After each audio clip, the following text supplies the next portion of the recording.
as Lou said, a lose-lose situation of, okay, where's the miscommunication Right. here? Yeah. I mean, I guess I wouldn't have argued that they don't care about women, and I don't think I'm being critical of the league in any way. Yeah. I view myself. The initial suspension was a clear kind of Yeah, I mean, punch in the it face. seemed like it was it was consistent with what the league's punishments have been in the past. Yeah. And I think what I'm trying to do is give a kind of clear-eyed, honest assessment of what we can expect from any for-profit entity, which is what the league is. And I get frustrated when we find ourselves in situations where we expect them to be moral and we're disappointed when they aren't. Yes. They are going to react to the way that we react and to the climate and atmosphere. And the climate has changed somewhat. And we're nowhere near where we need to be with respect to the way that we treat women in this society overall. But it's changed in the positive direction somewhat. And that's what the league is responding to. And I commend them for that. But I guess what I would push back on is anyone who wants to celebrate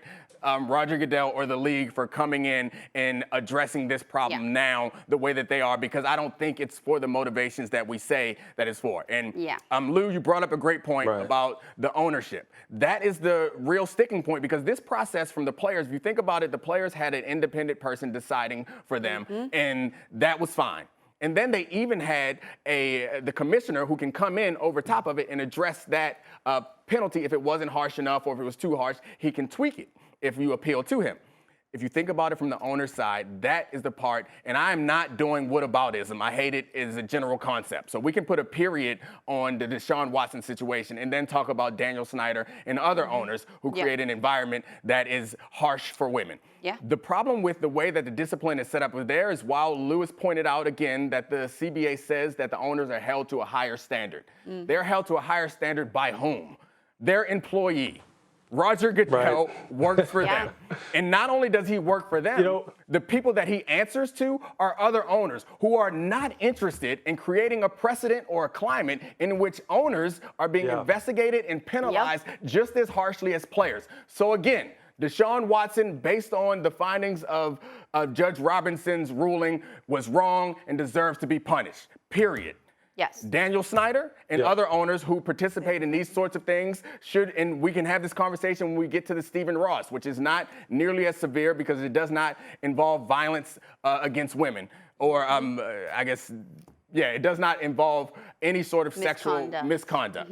So that's another conversation to have here. But when we're talking about this, let's understand that whatever happens to the players, it goes through a process that involves an independent person, and then it involves someone that does not owe them anything in Roger Goodell. What the owners do is they go to the guy who they hire and say, give me a penalty. And then they appeal to the other guys who are potentially participating in other things that they don't want us to know about, and say, is this all right? Yeah, let's keep it this way. And that is a bigger problem, honestly, to me than anything.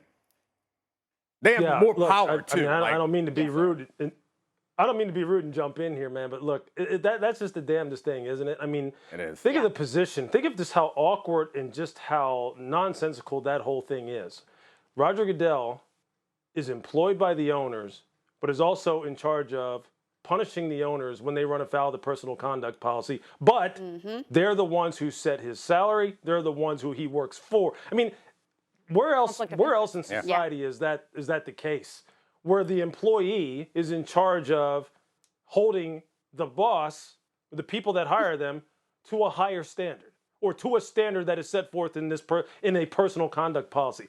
I mean, how can you possibly win in that situation? How can it be fair and equitable in that situation as it pertains to him having to hand down punishment for the people that hired him and the people who he oversees as the commissioner, that being the player? How can you possibly have it be a fair and equitable system in that kind of setup? It's impossible. There's such a conflict of interest there. It's almost impossible. And look, I am not sitting here crying for Roger Goodell. Okay? I'm not doing that.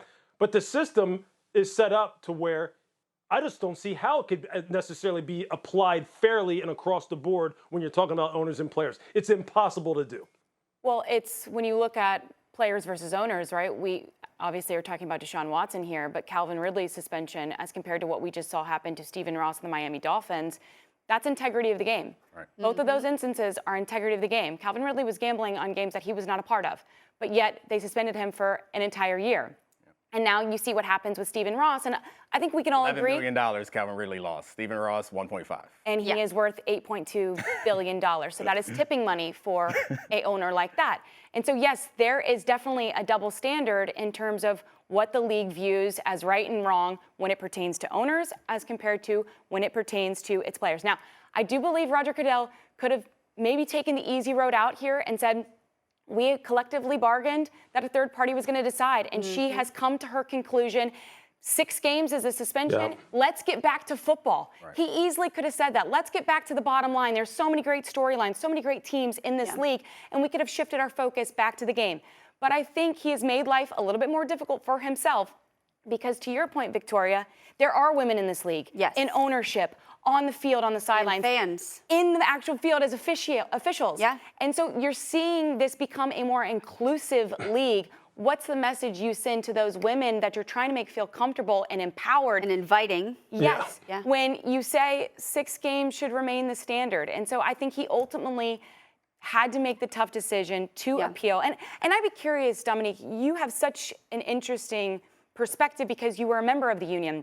Yeah. The NFLPA has to respond to this. They had the 2 days, right? So we're up against by it. Friday. Yep. Yes. You were a member of that. I'm curious if the NFLPA, certainly its job is to protect its players. Right. But at the same time, don't you think some of the members and the conversations going on in the NFLPA is, yeah, we agree that it should be tougher. We need to take a harder stance on sexual violence. Thanks for watching ESPN on YouTube. For live streaming, sports, and premium content, subscribe to ESPN+.